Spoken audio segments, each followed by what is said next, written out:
গণভোট নির্বাচনের দিনই হতে হবে বললেন ফখরুল। বিপ্লব সংহতি দিবসে দেশব্যাপী বিএনপির র্যালি সমাবেশ, জিয়াউর রহমানের সমাধিতে শ্রদ্ধা।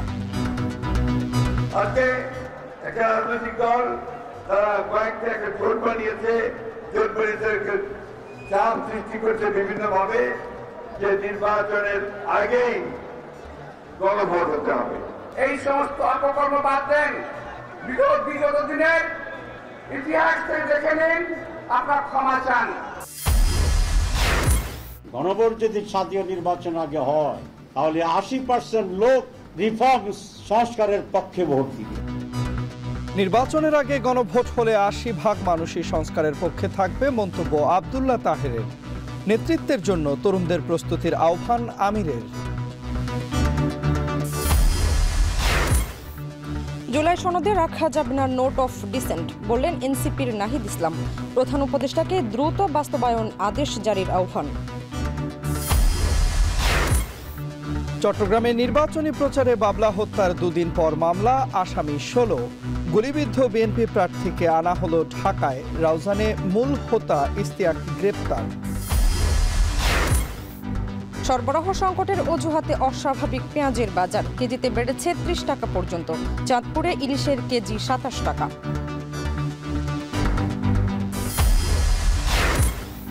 এবং নির্বাচক মঞ্জুর বিরুদ্ধে জাহানারার যৌন নিপীড়নের অভিযোগ তদন্তে বিসিবি, সুষ্ঠু বিচার না হলে নারী ক্রিকেট হুমকির মুখে পড়বে, মত সাবেকদের।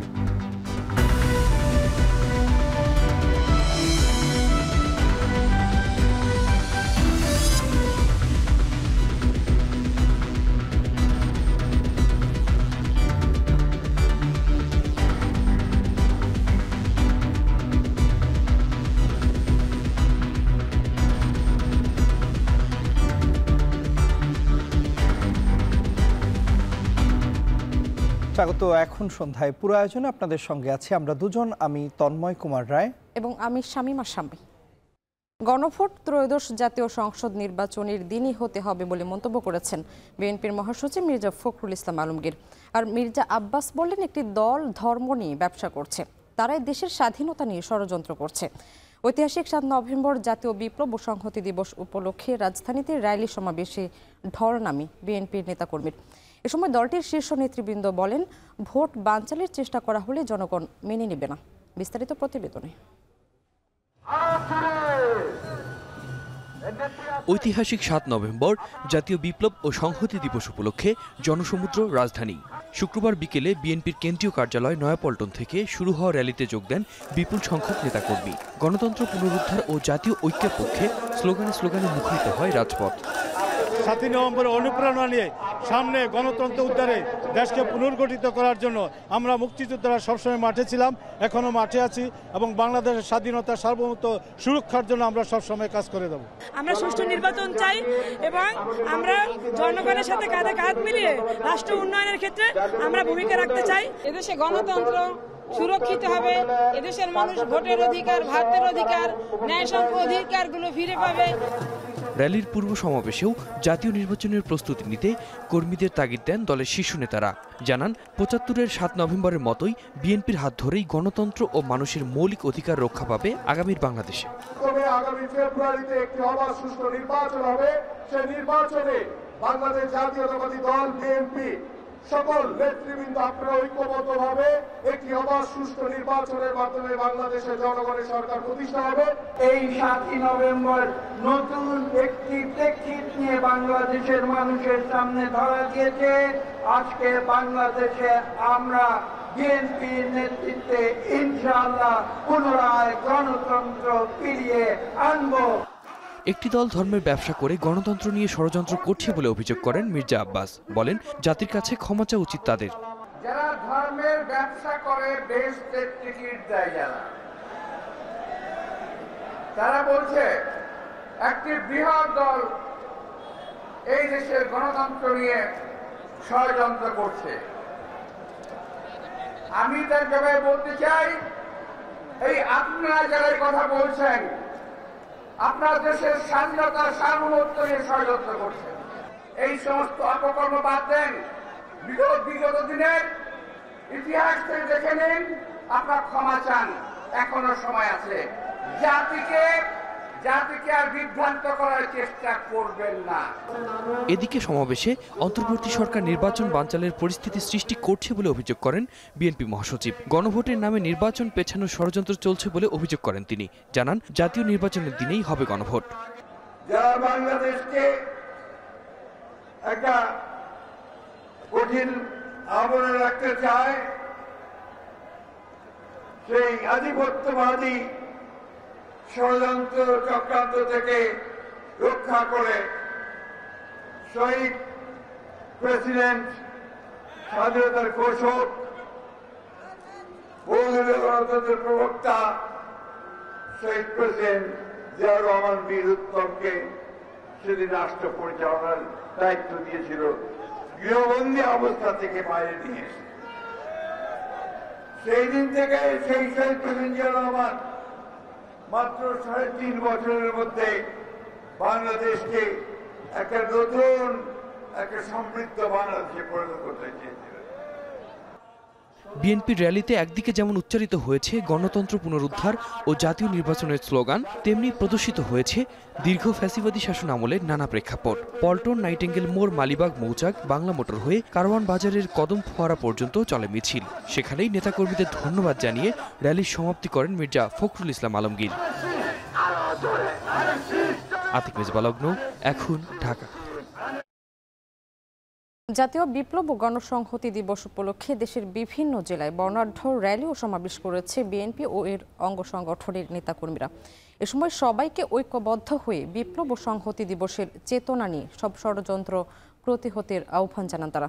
বিস্তারিত প্রতিবেদনে। ময়মনসিংহে দিবসটি উপলক্ষে শুক্রবার দুপুরের পর বিভিন্ন ওয়ার্ড থেকে টাউন হলে এসে জড়ো হয় বিএনপির বিভিন্ন অঙ্গ সংগঠনের নেতাকর্মীরা। পরে শুরু হয় র্যালি। এ সময় নতুন বাজার প্রদক্ষিণ করে রেলওয়ে কৃষ্ণচূড়া চত্বরে গিয়ে শেষ হয় র্যালিটি। সিপাহী জনতার বিপ্লবের মাধ্যমে এটি বাংলাদেশের স্বাধীনতার পরে একটি অন্যতম গুরুত্ব দিন। এটি বাংলাদেশের ইতিহাসে জিয়াউর রহমান সবসময় ভূমিকা রেখে 7 নম্বর তার অন্যতম। এই জিয়াউর রহমানের জন্যই সারা বাংলাদেশের মানুষ জেগে উঠেছিল। একই আয়োজন ছিল বগুড়াতেও। বিকেলে শহরের আলতাফুন্নিসা খেলার মাঠ থেকে র্যালি বের করে জেলা বিএনপি। র্যালিটি শহরের প্রধান সড়ক প্রদক্ষিণ করে।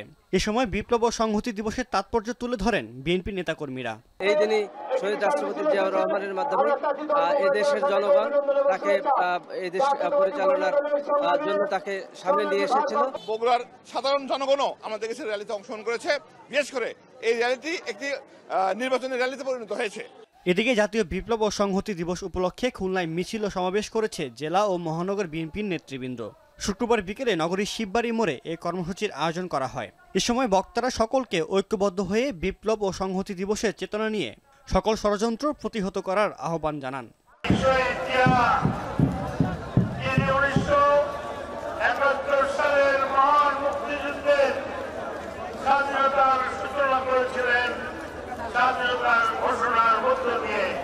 এছাড়া দিবসটি উপলক্ষে কুমিল্লা টাউন হল মাঠ থেকে গণমিছিল ও সমাবেশের আয়োজন করা হয়। এতে নেতৃত্ব দেন বিএনপি চেয়ারপারসনের উপদেষ্টা হাজী আমিনুর রশিদ।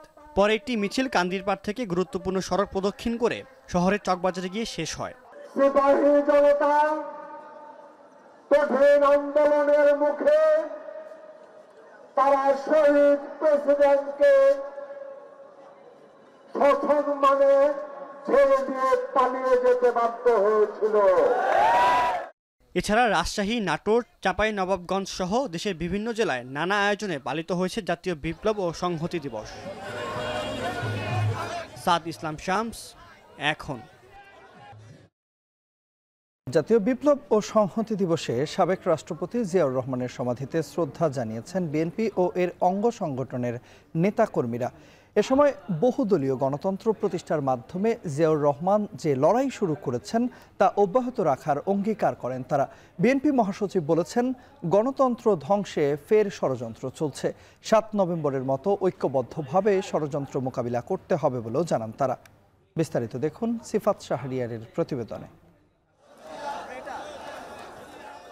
স্বাধীনতা পরবর্তী সিপাহী জনতার প্রথম অলিখিত ঐক্য, মিলিত প্রচেষ্টায় বন্দিদশা থেকে জিয়াউর রহমানের মুক্তি, যে ধারায় জন্ম হয় বিএনপির। 50 বছর পর আবারও বিপ্লব ও সংহতি দিবস। সকাল থেকে দলের প্রতিষ্ঠাতা জিয়াউর রহমানের সমাধিমুখী নেতাকর্মীদের মিছিল। ঢাকার বিভিন্ন প্রান্ত থেকে আসতে থাকেন বিএনপি ও এর অঙ্গ সংগঠনের নেতাকর্মীরা। বাংলাদেশের জনগণ 24-এ যে অভ্যুত্থান করেছে, এটা 7 নভেম্বরের চেতনাকে বুকে ধারণ করে 24-এর গণতন্ত্র ফিরে এসেছে। জিয়াউর রহমান ক্ষমতায় আসার পর যত দল ছিল, দল মত নির্বিশেষে সকলকে বাংলাদেশের মাটিতে রাজনীতি করার সুযোগ দেন। তৃণমূলের নেতাকর্মীরা বলছেন, বহুদলীয় গণতন্ত্র প্রতিষ্ঠার মাধ্যমে জিয়াউর রহমান যে লড়াই শুরু করেছেন, আগামী দিনেও তারা সেটি বজায় রাখতে চান। আগামী দিনের সকল ষড়যন্ত্র ঐক্যবদ্ধভাবে মোকাবেলার অঙ্গীকার ছাত্রদলের। যত বাধা, যত ষড়যন্ত্রই আসুক না কেন, আগামীতে একটি সুস্থ নির্বাচন হতে হবে এবং সেই নির্বাচনের মাধ্যমে একটি জনগণের সরকার প্রতিষ্ঠা করার জন্য আমাদের যে সংগ্রাম চলছে গত 17 বছর ধরে, সেটির আমরা সফল পরিসমাপ্তি ঘটাতে চাই। তৃণমূলের পাশাপাশি বিএনপি মহাসচিব মির্জা ফখরুল ইসলাম আলমগীরের নেতৃত্বে স্থায়ী কমিটির সদস্যরা ফুল দিয়ে শ্রদ্ধা নিবেদন করেন জিয়ার সমাধিতে। এ সময় বিএনপি মহাসচিব বলেন, গণতন্ত্রকে ধ্বংসে ফের ষড়যন্ত্র চলছে, যেটিকে 7 নভেম্বরের মতো ঐক্যবদ্ধভাবে মোকাবিলার আহ্বান জানান তিনি। যখন বাংলাদেশে বিভিন্ন রকম এই গণঅভ্যুত্থানের পরে যখন বিভিন্ন রকমভাবে একটা প্রচেষ্টা চক্রান্ত চলছে যে গণতন্ত্রকে আবার ধ্বংস করার জন্য, সেই মুহূর্তে এই 7ই নভেম্বর বিপ্লব ও সংহতি দিবস আমাদেরকে সেই পথেই যেতে পারে, যে পথে সত্যিকার অর্থেই আমরা বাংলাদেশে গণতান্ত্রিক রাষ্ট্র নির্মাণ করতে পারবো, একটা সমৃদ্ধ রাষ্ট্র নির্মাণ করতে পারবো, জনগণের ভোটের অধিকারকে নিশ্চিত করতে পারবো।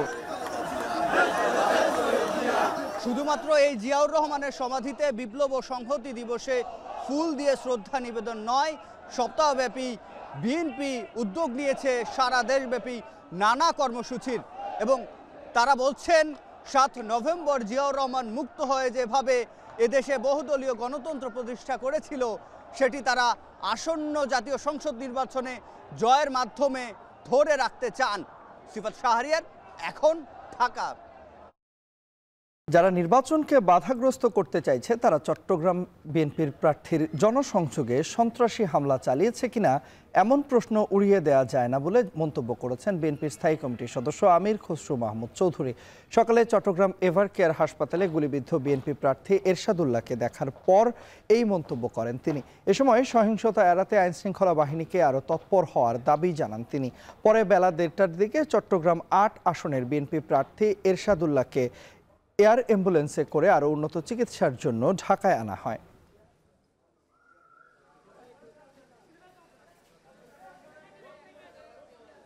যারা ষড়যন্ত্র করছে নির্বাচনকে বিলম্বিত করার, পিছিয়ে নিয়ে যাওয়ার এবং নির্বাচনকে বাধাগ্রস্ত করার, তারা কি এদের এই সন্ত্রাসীদের ব্যবহার করে তারা কি একটা কোনো ভয়ভীতির পরিবেশ সৃষ্টি করে আগামী নির্বাচনকে বাধাগ্রস্ত করার চেষ্টা করছে কিনা, এই আলাপটা কিন্তু চলে আসছে। এটা দুঃখজনক এবং এটার জন্য আইনশৃঙ্খলা বাহিনীকে আরও কঠিন হতে হবে, সতর্ক থাকতে হবে। সংস্কার নিয়ে একটি অশুভ শক্তি পরিকল্পিতভাবে জটিলতা সৃষ্টি করছে বলে অভিযোগ করেছেন জামায়াতের নায়েবি আমির ডাক্তার সৈয়দ আব্দুল্লাহ মোহাম্মদ তাহির। ছাত্র শিবির আয়োজিত কেন্দ্রীয় ছাত্র সংসদে নির্বাচিত প্রতিনিধিদের সংবর্ধনায় অংশ নিয়ে তিনি এক অভিযোগ করেন। এ সময় জামায়াতে আমির ডাক্তার শফিকুর রহমান বলেন, তরুণরা কেমন বাংলাদেশ চায় তার মহড়া হচ্ছে ছাত্র সংসদ নির্বাচনগুলোতে। আরও জানাচ্ছেন আসিফ ইকবাল খান। দেশের কয়েকটি বিশ্ববিদ্যালয়ে কেন্দ্রীয় ছাত্র সংসদ নির্বাচনে ইসলামী ছাত্র শিবিরের বিজয়কে স্মরণীয় করে রাখতে এই আয়োজন ছাত্র শিবিরের। রাজধানীর চিন্মৈত্রী সম্মেলনে সংবর্ধনা দেওয়া হয় ডাকসু, জাকসু, রাকসু ও চাকসু ছাত্র সংসদের নির্বাচিত প্রতিনিধিদের। নির্বাচিত প্রতিনিধিরা বলেন, নতুন বাংলাদেশের রাজনীতি হবে শহীদদের আকাঙ্ক্ষাকে ধারণ করে। দেশে দখলদারিত্বের রাজনীতি আর চলবে না বলেও সাফ জানান তারা। নতুন বাংলাদেশের রাজনীতি হবে ওয়েলফেয়ার এন্ড পলিটিক্স সেন্ট্রিক রাজনীতি। নতুন বাংলাদেশে মাসল পলিটিক্স চলবে না। আমরা জুলাই শহীদদের পক্ষেই কথা বলতে চাই, যতদিন পর্যন্ত তারা যার জন্য শহীদ হয়েছে সেই বাংলাদেশ আমরা বিনির্মাণ করতে না পারি। অনুষ্ঠানে বাংলাদেশ জামায়াতে ইসলামীর নায়েবে আমির ডাক্তার সৈয়দ আব্দুল্লাহ মোহাম্মদ তাহের অভিযোগ করেন, সংস্কার নিয়ে পরিকল্পিতভাবে জটিলতা সৃষ্টি করা হচ্ছে। চলমান এই ষড়যন্ত্র রুখে দিতে ছাত্র সমাজের প্রতি আহ্বান জানান তিনি। সংস্কার নিয়ে যে জটিলতা তৈরি করেছে পরিকল্পিতভাবে, একটি সুষ্ঠু নির্বাচনের জন্য যেই পাটাতন তৈরির কথা, সেইখানে সমস্যা তৈরি করা হচ্ছে যে ইচ্ছাকৃতভাবেই কোনো একটি অশুভ শক্তি এখনই এটাকে থামিয়ে দেওয়ার জন্য সেই ডাকসু, রাকসু, জাকসু, চাকসু এবং ছাত্র সমাজকে আবার বড় ধরনের ভূমিকা নিয়ে এটাকে থামিয়ে দিতে হবে, স্তব্ধ করে দিতে হবে। জামায়াতে ইসলামীর আমির ডাক্তার শফিকুর রহমান বলেন, তরুণরা কেমন বাংলাদেশ চায় তার মহড়া ছাত্র সংসদ নির্বাচনগুলো। ভবিষ্যতের বৃহৎ নেতৃত্বের জন্য তরুণদের প্রস্তুতি নিতে আহ্বান জানান তিনি। তোমাদের হাতে নেতৃত্ব তুলে দিয়ে আমরা পিছন থেকে তোমাদেরকে শক্তি যোগাতে চাই, দেশের ককপিটে তোমাদেরকে বসাতে চাই। তোমরা ককপিটে বসে দেশ পরিচালনা করবা, পিছন থেকে আমরা তোমাদের জন্য দোয়া করব, শক্তি যোগাবো। একটা হস্তিকে তোমরা এই সমাজ থেকে তাড়াতে পেরেছ, তোমাদের নেতৃত্বেই সেটা সফল হয়েছে। তোমাদের নেতৃত্বে ইনশাআল্লাহ আগামী নতুন বাংলাদেশ, বেটার বাংলাদেশ গড়ে উঠবে, এটা আমাদের প্রত্যাশা। এ সময় দ্রুত বাকি বিশ্ববিদ্যালয়গুলোতেও ছাত্র সংসদ নির্বাচনের আহ্বান জানান জামায়াতের আমির। আসিফ ইকবাল খান, এখন, ঢাকা। জাতীয় নির্বাচনের তফসিল ঘোষণা হলেও গণভোট করতে আইনি বাধা নেই বলে দাবি করেছেন জামায়াতের নায়েবে আমির ডাক্তার আব্দুল্লাহ মোহাম্মদ তাহের। ঢাকা মহানগর দক্ষিণ জামায়াত আয়োজিত জাতীয় বিপ্লব ও সংহতি দিবসের আলোচনা সভায় তিনি আরও বলেন, গণভোট জাতীয় নির্বাচনের আগে হলে ৮০% মানুষ সংস্কারের পক্ষে ভোট দেবে। একটি দল সংস্কার চায় না বলেই গণভোট চায় না বলে মন্তব্য করেন তিনি আরও বলেছেন, বর্তমান সময়ে বিএনপি বড় ও জনপ্রিয় দল হলেও তা জিয়াউর রহমানের সময়ের মতো জনপ্রিয় কিনা তা নিয়ে প্রশ্ন আছে।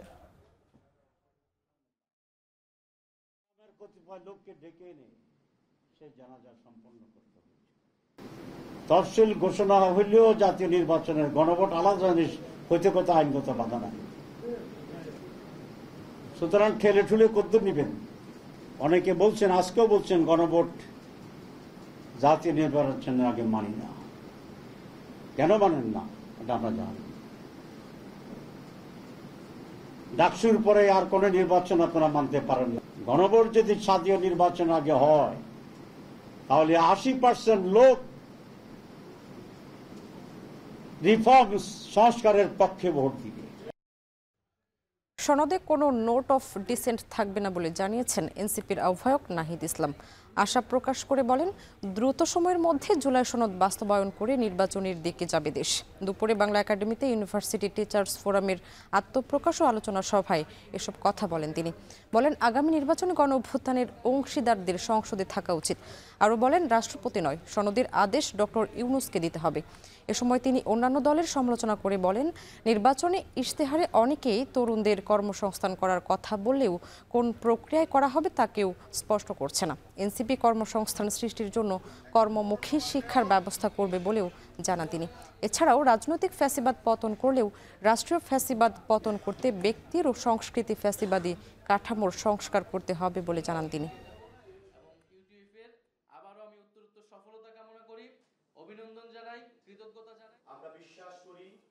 জুলাই সনদের এই অর্ডারটা ডক্টর মোহাম্মদ ইউনূসকে দিতে হবেন গণ অভ্যুত্থানের জায়গা থেকে, এবং জুলাই সনদের নোট অফ ডিসেন্ট বলে কিছু থাকবে না।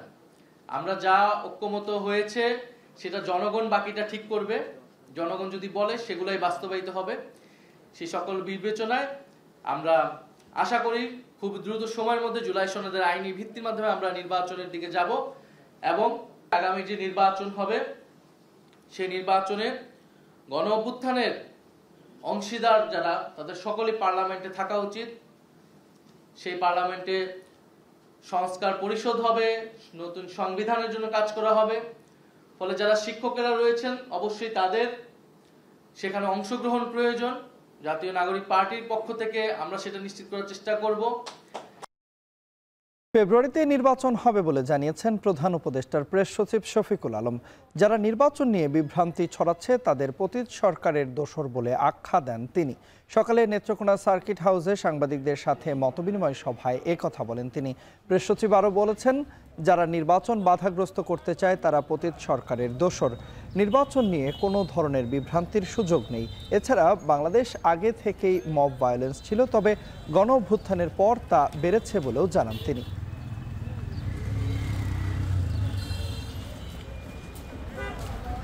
নির্বাচন নিয়ে কোনো বিভ্রান্তি নাই। যারা বিভ্রান্ত করছেন তারা আপনি খুঁজে দেখবেন যে তারা হচ্ছেন এই পতিত স্বৈরাচারের দোসর ছিলেন। নির্বাচন নিয়ে কোনো ধরনের কোনো বিভ্রান্তি, নির্বাচন ফেব্রুয়ারির প্রথমার্ধে হবে। পোস্টে জুলাইয়ের পরেও কিছু মব ভায়োলেন্স হয়েছে, আমরা অস্বীকার করছি না, কিন্তু আমরা মনে করি এটা এখন খুবই কন্ট্রোলে এসে গিয়েছে। অবশেষে র্যাবের জালে আটক চট্টগ্রাম দুদিনে 3টি গোলাগুলির ঘটনায় জড়িত 6 জন। এদের মধ্যে রাউজানের ঘটনার মূল হোতা ইশতিয়াককে বিদেশি অস্ত্রসহ আটক করেছে র্যাব। এদিকে বিএনপি প্রার্থীর নির্বাচনী জনসংযোগে সারোয়ার বাবলা হত্যার ঘটনায় 2 দিন পর 16 জনকে আসামি করে মামলা করেছে পরিবার। র্যাবের দাবি, সন্ত্রাসীরা ব্যক্তি স্বার্থ এবং আধিপত্য বিস্তার লক্ষ্যে এসব ঘটনা ঘটাচ্ছে। এদিকে উন্নত চিকিৎসার জন্য ঢাকায় আনা হয়েছে গুলিবিদ্ধ বিএনপির প্রার্থী এরশাদুল্লাহকে। বিস্তারিত জানাচ্ছেন কাজী মাহফুজ। বুধবার সন্ধ্যায় চট্টগ্রাম 8 আসনের বিএনপির মনোনীত প্রার্থী এরশাদুল্লাহর নির্বাচনী গণসংযোগে প্রকাশ্যে গুলির গা শিউরে ওঠা এই ভিডিও দেশজুড়ে ছড়ায় আতঙ্ক আর উদ্বেগ। এর কয়েক ঘন্টার ব্যবধানে আধিপত্য বিস্তারকে কেন্দ্র করে রাউজানের সংঘর্ষ ও গোলাগুলিতে বিএনপির 2 পক্ষের 5 নেতাকর্মী গুলিবিদ্ধ হন। আর 24 ঘন্টা না পেরোতেই বৃহস্পতিবার দুপুরে একই এলাকায় ইদ্রিস নামে এক প্রতিবন্ধী ব্যক্তিকে প্রকাশ্যে গুলি করে পালিয়ে যায় সন্ত্রাসীরা। এমন পরিস্থিতিতে নড়েচড়ে বসে প্রশাসন। শুরু হয় আইনশৃঙ্খলা বাহিনীর তল্লাশি। অবশেষে র্যাবের জালে ধরা পড়ে রাউজানে হত্যা ও সহিংসতার মূল হোতা ইশতিয়াক চৌধুরী অভিসহ 6 জন। আটককৃতদের কাছ থেকে উদ্ধার করা হয় 4 রাউন্ড গুলিসহ একটি বিদেশি পিস্তল। র্যাব জানায়, অস্ত্রসহ আটক ইশতিয়াক রাউজানের ঘটনার সরাসরি জড়িত। এছাড়া গ্রেফতারকৃতদের মধ্যে আছে সারোয়ার বাবলা হত্যাকাণ্ডে জড়িত 2 জন। উক্ত ঘটনার প্রেক্ষিতে ভিকটিমদের কাছ থেকে আমরা তথ্য সংগ্রহ করি এবং তাদের জবানবন্দি থেকে প্রাপ্ত তথ্যের উপর ভিত্তি করে প্রধান আসামি ইশতিয়াক চৌধুরী সহ জ্যাকি ও জনি নামে আরও 2 জনকে, মোট 3 জনকে আমরা একটি বিদেশি পিস্তল, একটি ম্যাগাজিন ও 4 রাউন্ড তাজা অ্যামুনেশন সহ গতকাল রাত্রে গ্রেফতার করতে সক্ষম হয়েছি। র্যাব বলছে, গ্রেফতারের পাশাপাশি অন্য কোনো পক্ষ এসব ঘটনায় জড়িত আছে কিনা তা খতিয়ে দেখা হচ্ছে। এছাড়া সন্ত্রাসীরা ব্যক্তি স্বার্থ এবং আধিপত্য বিস্তারের লক্ষ্যে এসব ঘটনা ঘটাচ্ছে বলে জানানো হয় প্রেস ব্রিফিংয়ে। সন্ত্রাসীদের মূল মোটিভ হচ্ছে তাদের ব্যক্তি স্বার্থ। তো তারা তাদের ব্যক্তি স্বার্থের জন্যই যা কিছু করার করছে। এর সাথে নির্বাচনকে কেন্দ্র করে স্পেসিফিকভাবে এরকম করে কেউ কোনো জবানবন্দি বা স্বীকারোক্তি দেয়নি যে তারা নির্বাচনের পরিবেশ ঘোলাটে করার জন্যই এটা করছে। বাট অবশ্যই নির্বাচনের আগে এই ধরনের কার্যক্রম একটা শঙ্কার বিষয়। আমরা সর্বোচ্চ চেষ্টা করছি এগুলো প্রশমনের জন্য। নির্বাচনী গণসংযোগে গুলি করে হত্যার ঘটনায় মামলা করেছে নিহতের পরিবার। কাজী মাহফুজ, এখন চট্টগ্রাম। রাজধানীর ফার্মগেটে বেপরোয়া প্রাইভেট কার উঠে গেল ফুটপাতের দোকানে। এতে 2 জনের অবস্থা গুরুতর, আহত আরও 7 জন। তাৎক্ষণিক পুলিশ এসে গাড়িতে থাকা নারী চালক সহ তার স্বামীকে আটক করে শেরেবাংলা থানায় নিয়ে যায়। পরে বিক্ষুব্ধ জনতা গাড়িটি ভাঙচুর করতে গেলে পরিস্থিতি নিয়ন্ত্রণে নেয় পুলিশ। আরও জানাচ্ছেন মাহফুজা বৃষ্টি। রাজধানীতে দিন দিন বাড়ছে সড়ক দুর্ঘটনা। বেপরোয়া গতি, ড্রাইভিংয়ে অনভিজ্ঞতা, যান্ত্রিক ত্রুটি কিংবা অসাবধানতার কারণে ঘটছে এসব দুর্ঘটনা। তেমনই একটি সড়ক দুর্ঘটনা ঘটেছে রাজধানীর ফার্মগেটের খামারবাড়ি এলাকায়। শুক্রবার বেলা 11:40। আশপাশের শান্ত পরিবেশে বসে চা দোকানে গল্প করছিলেন অনেকে। হুট করেই শোনা যায় বিকট শব্দ, ঘটে দুর্ঘটনা। দেখা যায় বেপরোয়া গতিতে একটি গাড়ি এসে তুলে দেয় ফুটপাতে। আমি এখানে বসেছিলাম, গাড়ি দিয়ে এসে ডাইরেক্ট মারা দিছে গাড়িওয়ালা, যত সম্ভব মহিলা ছিল, নেশা করা অবস্থায় ছিল। আইসা এখানে রিক্সা ড্রাইভার ছিল, রিক্সা ড্রাইভার বাড়ি দেওয়ার সাথে রিক্সা ড্রাইভার চলে গেছে। এই যে আইল্যান্ড ছিল, আইলার এগুলা ভেঙে এখানে চলে আসছে। আসার পর এখানে এটা চায়ের দোকান, এখানে লোকজন চা খাইতেছিল, এদের উপর দিয়ে গাড়ি এখানে। এরপরে যখন আমরা দেখলাম যে ভিতরে ঢুকে যাচ্ছে, তারপরে গাড়ির যে একটা স্পিডের একটা ব্যাপার স্যাপার আছে, ওইটা কোনো মতে কন্ট্রোলে ছিল না। প্রথমে যখন গাড়িটা আসলো, ওই খিচুড়ি আলারে গাড়ির তলা থেকে টাইনা বাইর করছে, উনি মনে হয় অসুস্থ, উনি মনে হয় বাঁচবে না। নিয়ন্ত্রণ হারিয়ে গাড়িটি দুটি রোডের পাশে ব্যারিকেড ও ওয়াল ভেঙে ফুটপাতের চায়ের দোকানে উঠে যায়। এই ঘটনায় দুমড়ে মুচড়ে যায় কয়েকটি রিকশা ও মোটরসাইকেল। আহত হয় বেশ কয়েকজন। আহতদের উদ্ধার করে ঢাকা মেডিকেল সহ আশপাশের হাসপাতালে পাঠানো হয়। দুজনের অবস্থা খুবই আশঙ্কাজনক। রিক্সাওয়ালা একজন আর রক কাট দিয়ে গেছে, মনে হয় এখান থেকে, আর এখানে মাথা ফাইটে গেছে। ওইটা আমার গেঞ্জি সিটিই বাঁধে দিয়েছি মাথা, ঢাকা মেডিকেল গেছে। সম্ভবত ওনার অবস্থা খুব আশঙ্কাজনক। আমার ফুবা এখন খুবই আশঙ্কাজনক, বাঁচবে কিনা এটাও সন্দেহ। বিক্ষুব্ধ জনতা গাড়িটি ভাঙচুর করলে উদ্ধার করে রেকারে নিয়ে যায় পুলিশ। স্থানীয় ও উপস্থিত মানুষের দাবি ক্ষতিপূরণ সহ চালকের শাস্তি। পুলিশের আওতায় গেলে ক্ষতিপূরণ পাবে। যদি পুলিশ হয়তো রিস্ক নেয় যে ক্ষতিপূরণ দিবে পুলিশ, তাহলে নিয়ে যাক। লাইসেন্স বিহীন কিভাবে গাড়ি চালায়, বিআরটি এটা কিভাবে টলারেন্স করে, এটা আমরা জানি না। এটা সুষ্ঠু তদন্ত চাই এবং বিচারের দাবি জানাচ্ছি আমরা। তাৎক্ষণিকভাবে পুলিশ এসে বিক্ষুব্ধ জনতার রোশানল থেকে গাড়িতে থাকা মহিলা চালক ও তার স্বামীকে শেরেবাংলা থানায় নিয়ে যায়। মাহফুজা বৃষ্টি, এখন, ঢাকা। রাজধানীর কাঁচা বাজারে আগের সপ্তাহের তুলনায় কিছুটা বেড়েছে সবজির দাম। কেজিতে গড়ে 20 টাকা পর্যন্ত বেশি দামে বিক্রি হচ্ছে বেশিরভাগ সবজি। যদিও অনেক পণ্যই এখনও 100 টাকার নিচে থাকায় কিছুটা স্বস্তি মিলছে ক্রেতাদের। এদিকে পেঁয়াজের কেজি প্রতি দাম এক সপ্তাহে বেড়েছে প্রায় 50%। তবে আমিষের বাজার তুলনামূলকভাবে স্থিতিশীল রয়েছে। বিস্তারিত জানাচ্ছেন শাহরিয়ার জামান পুলক। শীতের নানা ধরনের সবজিতে সয়লাব বাজার। তবুও আগের সপ্তাহের তুলনায় রাজধানীর কাঁচা বাজারে কিছুটা বেড়েছে সবজির দাম। কেজিতে গড়ে 20 টাকা পর্যন্ত বেশি দামে বিক্রি হচ্ছে নিত্যপণ্য। বেশিরভাগ সবজি 60 থেকে 100 টাকার মধ্যে, যে কারণে ক্রেতাদের অস্বস্তি আরও বেড়েছে। কারণ বাজার ঘুরে দেখা গেছে অপরিবর্তিত রয়েছে বেগুনের দাম। প্রকারভেদে বিক্রি হচ্ছে 70 থেকে 120 টাকায়। ফুলকপি ও বাঁধাকপিও মিলছে 30 থেকে 50 টাকায়। তবে 30 থেকে 40 টাকা বেড়ে শিম বিক্রি হচ্ছে 80 থেকে 100 টাকায়। দামে অপরিবর্তিত রয়েছে টমেটো, মিলছে 120 টাকায়। এদিকে ঢেঁড়স, বরবটি ও লাউয়ের দাম এসেছে নাগালে। 20 টাকা কমে এসব সবজি মিলছে 50 থেকে 60 টাকার ঘরে। এদিকে করলা মিলছে 80 থেকে 100 টাকায়। স্বস্তি ফিরেছে কাঁচামরিচের বাজারেও। বিক্রি হচ্ছে কেজি প্রতি 100 থেকে 120 টাকায়। বাজার অবস্থা এখন ভালো না, সবকিছু দাম বাড়ছে কিন্তু বেচা কিনা নাই। বৃষ্টির দামে অনেক মাল নষ্ট হয়ে গেছে। সিম হয়ে গেছে 30 টাকা, এই সিম 70 টাকা পাইকারি। কাঁচা বাজারে এই যে সবজি অনেক দাম, আজকে 80 টাকা, 100 টাকা, 120 টাকার নিচে আসলে সবজি নাই। মাসের প্রথমে কাঁচা সবজি দামটা একটু বেশি থাকে, ব্যবসায়ীরা মনে করেন আগে পরে লস দিয়ে মাল বিক্রি করে। তবে হঠাৎ করেই বেড়েছে পেঁয়াজের ঝাঁজ। এক সপ্তাহের ব্যবধানে প্রতি কেজি পেঁয়াজের দাম বেড়েছে প্রায় 50%। বিক্রি হচ্ছে 110 থেকে 120 টাকায়। বিক্রেতারা বলছেন সীমান্তে কয়েক মাস ধরে আমদানি বন্ধ থাকায় এবং বন্যায় ক্ষয়ক্ষতির কারণে দেশি পেঁয়াজের বাজারে উঠতে দেরি হচ্ছে, ফলে তৈরি হয়েছে ঘাটতি। গত সপ্তাহ থেকে এই সপ্তাহ কিন্তু 5-7 টাকা বেশি ছিল, আবার গতকালকে থেকে আজকের বাজার আবার 3-4 টাকা কম বাজার। তবে আমিষের বাজার তুলনামূলকভাবে স্থিতিশীল রয়েছে। ডিম বিক্রি হচ্ছে ডজন প্রতি 130 টাকায়। সোনালী মুরগি 290 থেকে 300, ব্রয়লার 110 আর দেশি মুরগি 550 টাকায়। মাছের বাজারেও তেমন পরিবর্তন নেই। বাজারে ফিরেছে ইলিশ মাছ। সেটি বিক্রি হচ্ছে 2300 থেকে 2500 টাকায়। রুই কাতল 450 থেকে 500, বোয়াল 700 এবং নদীর পাঙ্গাস মিলছে 1000 টাকায়। দাম কয়েকদিন আগে একটু বেশি ছিল, এখন একটু রিজনেবল আর কি, চলে আর কি। এরকম দাম থাকলে হবে আর 450, 500, 480। মাছের দাম লড়ে চড়ে নাই, একদমই আছে। কোনোটা 20 টাকা 30 টাকা বেশি আছে, কোনোটা আবার একটু কম আছে। ক্রেতা বিক্রেতা উভয়েরই প্রত্যাশা শীতের শুরুতে নতুন সবজি সরবরাহ বাড়লে বাজার আবারও স্থিতিশীল হবে। শাহরিয়ার জামান পুলক, এখন, ঢাকা। সাপ্তাহিক ছুটির দিনে চাঁদপুরের বাজারে বাড়তি ইলিশের দাম। 1 কেজি ওজনের ইলিশ বিক্রি হচ্ছে 2500 টাকায়।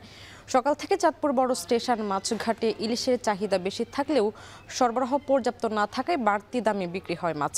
নদীতে মাছ ধরার নিষেধাজ্ঞা তুলে নেওয়ার পর কেজিতে 300 থেকে 400 টাকা পর্যন্ত বেড়ে বিক্রি হচ্ছে মাছ। বাজারে 1 কেজি ওজনের মাছ বিক্রি হচ্ছে 2700 টাকায়। তাছাড়া 600 থেকে 900 গ্রাম ওজনের ইলিশ কেজি প্রতি 1800 থেকে 2200 টাকা পর্যন্ত বিক্রি হচ্ছে। আর 400 থেকে 600 গ্রাম ওজনের ইলিশ কেজি প্রতি বিক্রি হচ্ছে 600 থেকে 900 টাকায়।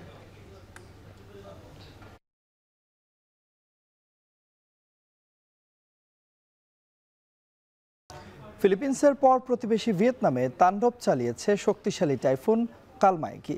এতে দেশটিতে প্রাণ হারিয়েছেন 5 জন, আর ফিলিপিন্সে মৃতের সংখ্যা বেড়ে দাঁড়িয়েছে 193 জনে। আহত হয়েছে 96 জন। এখন পর্যন্ত নিখোঁজ রয়েছেন 135 জন। স্থানীয় সময় বৃহস্পতিবার রাতে ভিয়েতনামের উপকূলীয় এলাকাগুলোতে ঘূর্ণিঝড়টি আঘাত হানে। এতে ক্ষতিগ্রস্ত হয় ঘরবাড়ি, গাছপালা উপড়ে গিয়ে বিদ্যুৎ সংযোগ বিচ্ছিন্ন হয়ে পড়ে। ভারী বৃষ্টিপাতের ফলে সৃষ্টি হয় বন্যা পরিস্থিতি। বৃষ্টি অব্যাহত থাকার পূর্বাভাস দিয়েছে কর্তৃপক্ষ। এতে বন্যা পরিস্থিতি আরও ভয়াবহ আকার ধারণ করতে পারে বলে আশঙ্কা করা হচ্ছে।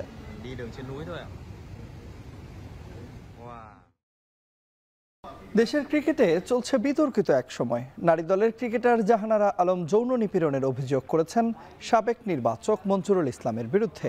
বিস্ফোরক সেই অভিযোগের পর থেকে বিসিবি সরব অভিযোগ তদন্তে। আর ক্রিকেটারদের সংগঠন কোয়াবের সভাপতি মোহাম্মদ মিঠুন বলছেন, সুষ্ঠু বিচার হোক দায়ী ব্যক্তির। সাবেক অধিনায়ক হাবিবুল বাশার সুমন এখন টিভিকে জানালেন, তদন্ত কমিটি গঠনের প্রক্রিয়া চলমান রয়েছে। বিস্তারিত জানাচ্ছেন জুবাইর আহমেদ। ছিলেন দেশের নারী ক্রিকেটের এক সময়ের অধিনায়ক। তার বোলিং বাংলাদেশকে হাসিয়েছে, স্বপ্ন দেখিয়েছে। দেশের নারী ক্রিকেটে জাহানারা আলম নামটা দীর্ঘদিন ধরেই ছিল অবিচ্ছেদ্য অংশ। তবে গেল 1 বছর জাহানারা ব্যস্ত ক্লাব ক্রিকেটে, থাকছেন অস্ট্রেলিয়ায়। দেশের ক্রিকেটের সবচেয়ে বিস্ফোরক অভিযোগটাও করেছেন তাসমান সাগরের ওপার থেকে। সাবেক ক্রিকেটার ও নারী দলের সাবেক নির্বাচক মঞ্জুরুল ইসলাম মঞ্জুর বিপক্ষে যৌন নিপীড়নের অভিযোগ এনেছেন জাহানারা। নারী দলের প্রয়াত ইনচার্জ তৌহিদ মাহমুদের বিরুদ্ধেও আছে অভিযোগ। আর এসবের বাইরে ড্রেসিং রুমেও হয়েছেন দলীয়করণের শিকার। সব মিলিয়ে অভিযোগের পাল্লা বেশ বড়। দেশের ক্রিকেটারদের সংগঠন কোয়াবের প্রধান মোহাম্মদ মিঠুন এই ঘটনায় নিন্দা জানিয়েছেন। অভিযোগ সত্য হলে ক্রিকেটার নয়, একজন নাগরিক হিসেবে জাহানারার জন্য প্রাপ্য বিচার চাইলেন তিনি। জানালেন, অভিযোগ ওঠার পরপরই এই বিষয়ে যেন সুষ্ঠু তদন্ত হয় সে বিষয়ে কাজ করছে কোয়াব। আমরা কন্টিনিউয়াসলি ক্রিকেট বোর্ড বলেন, রুমানা আপু আমাদের কোয়াবের যিনি প্রতিনিধি, উনি হচ্ছে ওমেন্স উইংসে আছে, ওনার মাধ্যমে জিনিসটা যখন জানি আমরা ইমিডিয়েট অ্যাকশন শুরু করি। তদন্ত করার পরে যেই অপরাধী হবে তাকে এমন শাস্তির আওতায় আনতে হবে যেন ইন ফিউচার এই ধরনের কোনো ঘটনা কেউ চিন্তাও না করতে পারে। ক্রিকেটার মোহাম্মদ মিঠুনের শঙ্কা, এমন এক অভিযোগের সুষ্ঠু বিচার না হলে সামনের দিনগুলোতে দেশের নারী ক্রিকেটই হুমকির মুখে পড়বে। এই ধরনের ঘটনা যদি ঘটে তাহলে কারো ফ্যামিলি থেকেই তো সাপোর্ট করবে না যে একজন নারীর সঙ্গে যদি নারী ক্রিকেটারের সাথে যদি এই ঘটনা ঘটে তাহলে নেক্সট টাইম কোনো নারী ক্রিকেটারের ফ্যামিলি থেকেই সাপোর্ট করবে না যে তাকে এই প্রফেশনে আসার জন্য। সাবেক অধিনায়ক হাবিবুল বাশার সুমন একসময় ছিলেন নারী উইংয়ে, এখনও যুক্ত আছেন বিসিবির গেম ডেভেলপমেন্টের সঙ্গে। এখন টিভিকে জানালেন, তদন্ত কমিটি গঠনের প্রক্রিয়া চলমান।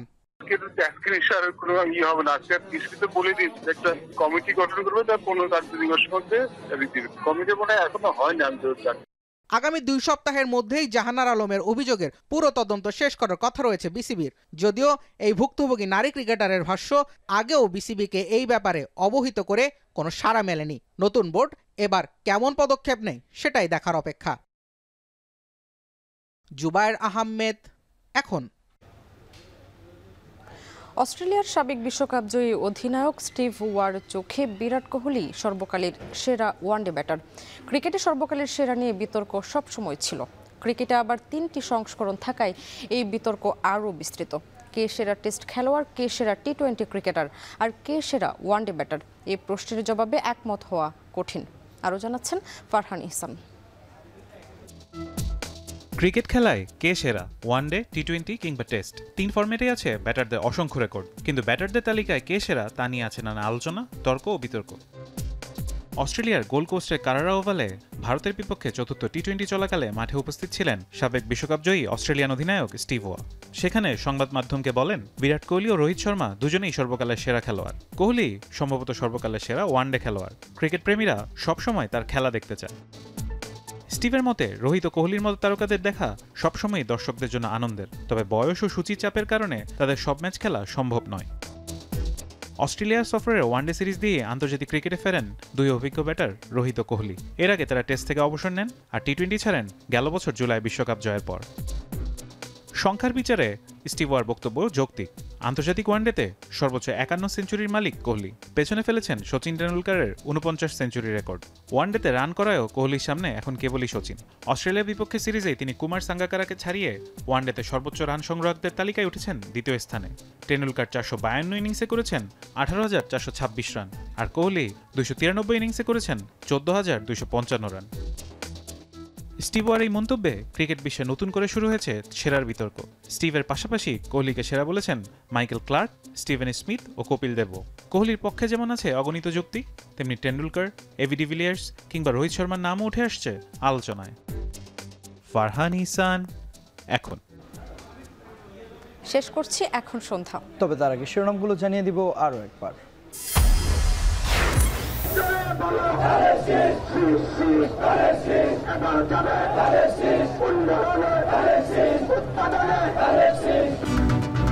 গণভোট নির্বাচনের দিনই হতে হবে বললেন ফখরুল। বিপ্লব সংহতি দিবসে দেশব্যাপী বিএনপির র্যালি সমাবেশ, জিয়াউর রহমানের সমাধিতে শ্রদ্ধা। তারা কয়েকটা একটা জোট বানিয়েছে, চাপ সৃষ্টি করছে বিভিন্নভাবে যে নির্বাচনের আগেই গণভোট হতে হবে। এই সমস্ত অপকর্ম বাদ দেন। বিগত দিনের ইতিহাস দেখে নিন, আপনার ক্ষমা চান। গণভোট যদি জাতীয় নির্বাচন আগে হয় তাহলে 80% লোক রিফর্ম সংস্কারের পক্ষে ভোট দিবে। নির্বাচনের আগে গণভোট হলে 80% মানুষই সংস্কারের পক্ষে থাকবে, মন্তব্য আব্দুল্লাহ তাহিরের। নেতৃত্বের জন্য তরুণদের প্রস্তুতির আহ্বান আমিরের।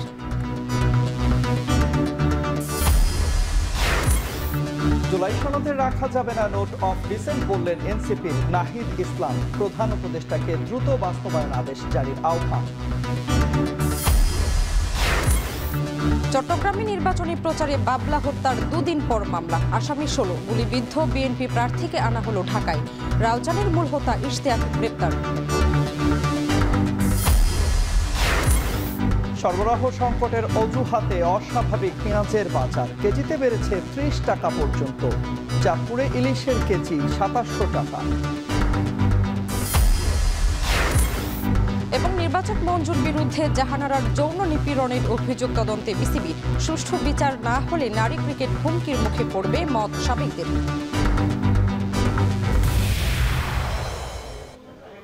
এই ছিল এখন সন্ধ্যার আয়োজনে। যাবার আগে জানাতে চাই সবশেষ খবর সবার আগে পেতে ভিজিট করুন এখন.tv।